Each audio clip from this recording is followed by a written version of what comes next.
عالم کا کہ جس نے آج کی صبح ہمیں پھر سے زندگی عطا فرمائی اور ہمیں یہ سعادت اور توفیق دی کہ ہم اپنے پروردگار کے ہاں آ کر سجدہ ریز ہوئے۔ اللہ تعالیٰ ارشاد فرماتا ہے، شہید اللہ انہ لا الہ الا ہو، فرمایا کہ خود گواہی دی اللہ نے کہ نہیں ہے کوئی معبود مگر وہ اللہ۔ اللہ نے اپنے معبود ہونے کی خود گواہی دی ہے، یعنی اس کے علاوہ کوئی عبادت کے لائق نہیں ہے، وہی ذات ہے جو محض عبادت کے لائق ہے۔ یہ اس کی توحید بیان کی جا رہی ہے۔ توحید کے حوالے سے رب تعالیٰ خود یہ گواہی دے رہا ہے، فرمایا میرے بندو سن لو کہ اللہ خود یہ گواہی دیتا ہے کہ اس کے علاوہ کوئی عبادت کے لائق نہیں ہے، وہی معبود ہے، وہی عبادت کے لائق ہے۔ والملائکۃ واولو العلم قائما بالقسط، اور فرمایا فرشتوں نے یہ گواہی دی اور علم والے لوگوں نے یہ گواہی دی کہ اللہ کے علاوہ کوئی معبود نہیں ہے، قائما بالقسط، انصاف کو قائم کیے ہوئے ہے اس نے، وہ عدل و انصاف کے ساتھ رہنے والا ہے۔ لا الہ الا هو العزیز الحکیم، فرمایا نہیں ہے کوئی معبود مگر وہی غالب حکمت والا ہے۔ اللہ ہی ہر چیز پر غالب ہے اور وہی حکمت والا ہے، وہی معبود ہے، اس کے علاوہ کوئی بھی عبادت کے لائق نہیں ہے۔ اللہ کے علاوہ کسی کو معبود سمجھنا یا اللہ کی ذات و صفات میں کسی کو شریک کرنا، اسے شرک کہتے ہیں، اور شرک سب سے بڑا گناہ ہے۔ شرک ایک ایسا عمل ہے کہ جس کے کرنے سے انسان کبھی جہنم کی طرف نکل نہیں سکے گا، ہمیشہ وہ جہنم میں رہے گا، یہ اللہ تعالیٰ کا وعدہ ہے۔ تو مشرک کبھی اس کی بخشش نہیں ہے کسی بھی حوالے سے۔ شرک یہی چیز ہے کہ اللہ کی ذات یا اس کی صفات میں کسی کو اس کا برابر کا شریک ٹھہرانا، اسے شرک کہا جاتا ہے۔ اور فرمایا ان الشرک لظلم عظیم، سب سے بڑا ظلم شرک ہی ہے۔ انسان جو اپنے اوپر ظلم کر رہا ہے سب سے بڑا وہ شرک کرنا ہے اللہ کے ساتھ۔ کیوں؟ اس لیے کہ جو شرک کر رہا ہے وہ ہمیشہ جہنم میں رہے گا، تو وہ جہنم میں کیوں رہ رہا ہے؟ اس اپنے عمل کی وجہ سے۔ تو سب سے بڑا اپنے اوپر ظلم یہی ہے کہ کوئی انسان شرک کرے۔ ان الدین عند اللہ الاسلام، فرمایا بے شک اللہ کے نزدیک دین اسلام ہی ہے، اسلام ہی اللہ کے نزدیک اصل دین ہے، اور اسی پر جو قائم رہے گا دنیا اور آخرت میں وہ کامیاب ہو جائے گا۔ وَمَا اخْتَلَفَ الَّذِينَ أُوتُوا الْكِتَابَ إِلَّا مِن بَعْدِ مَا جَاءَهُمُ الْعِلْمُ بَغْيًا بَيْنَهُمْ، فرمایا کہ نہیں کیا اختلاف، اس دین کے اندر کوئی اختلاف نہیں ہے، فرمایا کسی نے اختلاف نہیں کیا، اور وہ لوگ جن کو دی گئی کتاب مگر بعد اس کے کہ ان کے پاس علم آ گیا، بغیم بینہم، پھر وہ ایک دوسرے کے درمیان ضد پہ اڑ گئے۔ جن کے پاس علم آیا، اللہ نے کتاب عطا کی، اس کے بعد وہ آپس میں ضد میں اڑ گئے ہیں۔ دین اسلام کے اندر کوئی اختلاف نہیں ہے، قرآن اور حدیث کے اندر کوئی اختلاف نہیں ہے، اسلام کوئی اختلاف نہیں چاہتا۔ پھر اختلاف کیوں ہے؟ فرمایا اختلاف نہیں ہے، یہ آپس کی ضد ہے ان کی، اور یہ کن لوگوں کی ضد ہے؟ خاص طور پہ اوت العلم، جن کو علم عطا کیا گیا، ٹھیک ہے نا، جن کو اللہ تعالیٰ نے اوت الکتاب کتاب عطا کی، اس کے بعد کہ ان کے پاس علم آ گیا۔ علم سے پہلے کوئی اختلاف نہ تھا، علم سے پہلے کوئی ضد نہ تھی، جب علم آ گیا تو علم کی بنیاد پہ آپس میں وہ ضد میں اڑ گئے، اسلام میں کوئی اختلاف نہ تھا۔ تو اختلاف کسی حوالے سے نہیں ہے، جو بھی اختلافات نظر آ رہے ہیں یہ اسلام کے اختلاف نہیں ہے، یہ آپس کی ضد میں اڑے ہوئے ہیں، اور اس ضد کی بنیاد پہ اسلام میں اس قدر اختلافات نظر آ رہی ہیں۔ تو گزشتہ امتوں کے اندر یہود و نصارہ کی بھی اختلافات تھے، ان کے اختلافات کی وجہ یہ تھی، علم والے جو لوگ تھے، علماء تھے ان کے، انہوں نے آپس میں اختلاف کیے دین کے حوالے سے۔ اور پھر اللہ فرماتے ہیں جو ان پڑھ لوگ تھے، جاہل لوگ تھے، جنہیں علم بھی کچھ نہ ہوتا تھا، وہ بھی اسلام کے حوالے میں اختلافی تبصرہ شروع کر دیتے تھے علم نہ ہونے کے باوجود۔ ہمارے ہاں بھی وہی پایا جاتا ہے، علم بالکل نہ ہو پھر بھی اختلاف رکھیں گے ہر حوالے سے۔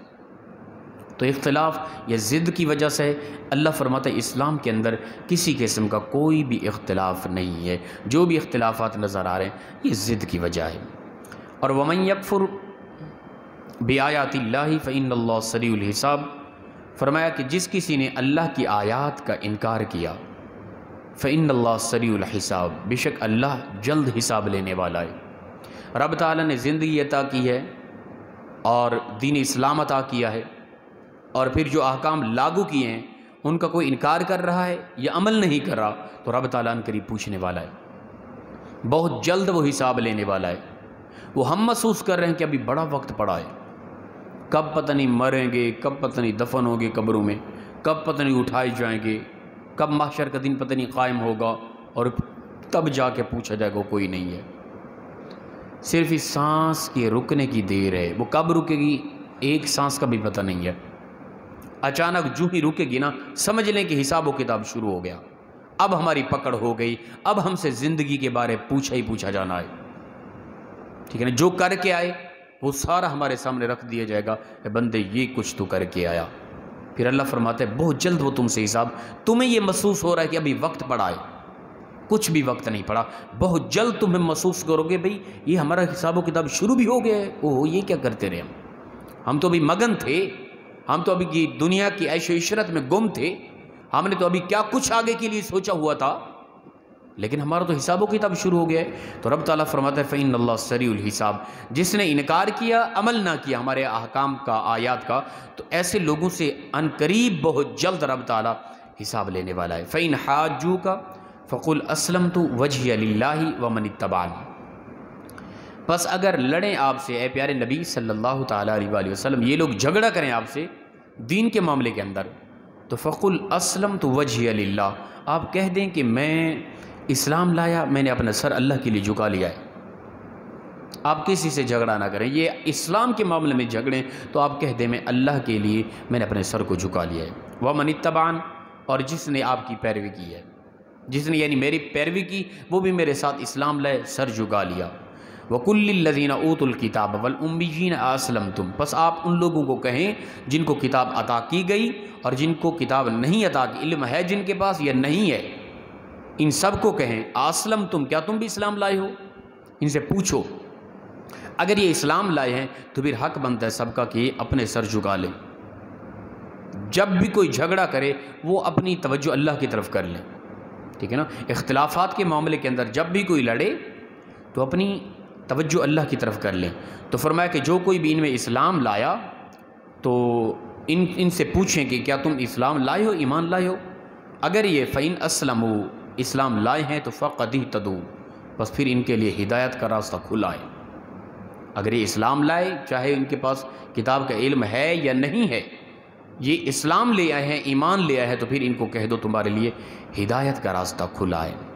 وَإِنْ تَوَلَّوْا فَإِنَّمَا عَلَيْكَ الْبَلَاغُ، اور اگر ان میں سے کچھ ایسے جو پھر گئے اسلام نہیں لاتے تو آپ پر یہی تھا کہ آپ نے ہمارے احکام پہنچا دینا ہے، بس آپ پر یہ لازم تھا احکام پہنچا دینا، آپ پر کوئی ضروری نہ تھا کہ زبردستی ان کو عمل کرانا۔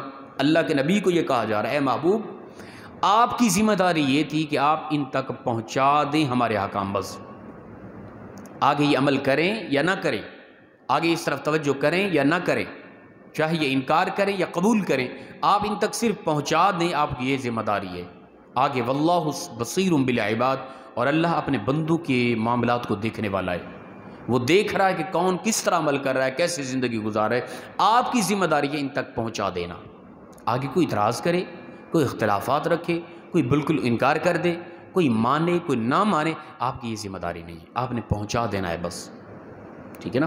تو انبیاء کا یہ انبیاء کی ذمہ داری تھی اللہ کے احکام کو پہنچا دینا۔ آگے امت کے لوگ انکار کریں، آگے امت کے لوگ جھگڑا کریں، آگے امت کے لوگ مانے نہ مانے، جس طرح بھی وہ اللہ ان سے پوچھے گا آپ پہنچا دیں بس۔ پھر انبیاء کے بعد اب اس وقت علماء جو ہیں وہ انبیاء کے وارث ہیں، علماء کا حق بنتا ہے، علم والوں کا حق بنتا ہے وہ احکام الہی محض پہنچا دے۔ آگے کوئی اختلاف کرے، کوئی اعتراض کرے، کوئی عجیب باتیں شروع کر دے، کسی کی طبیعت و احکام ان کو مانے یا نہ مانے، ان سے کوئی دین کا تعلق نہیں ہے، علماء کا تعلق نہیں ہے۔ کوئی کہے ہماری طبیعت نہیں مانتی، نہ مانے بھائی، تم اختلاف رکھو، نہ مانو، پہنچا دینا یہ اسلام کا حق ہے، یہ علماء کا حق ہے، یہ انبیاء کا حق ہے، صرف پہنچا دینا۔ آگے کوئی مانے نہ مانے، رب فرماتا ہے واللہ بصیر بالعباد، رب تعالیٰ اپنے بندوں کے ان معاملات کو دیکھ رہا ہے۔ وہ بڑے غور سے دیکھ رہا ہے، اسے بندوں کے ہر عمل اپنا قول اور فعل کا علم ہے کہ میرے بندے کیا کر رہے ہیں۔ صرف پہنچا دینا ضروری ہے، پھر وہ رب پوچھے کہ بندے بتا تجھ تک احکام پہنچے تھے یا نہ پہنچے تھے؟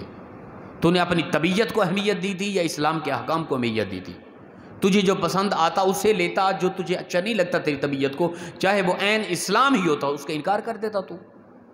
رب تعالیٰ اپنے بندوں کی طبیعت کو، مزاج کو، سوچ فکر کو، معاملات کو، لین دین کو ہر وقت وہ دیکھ رہا ہے۔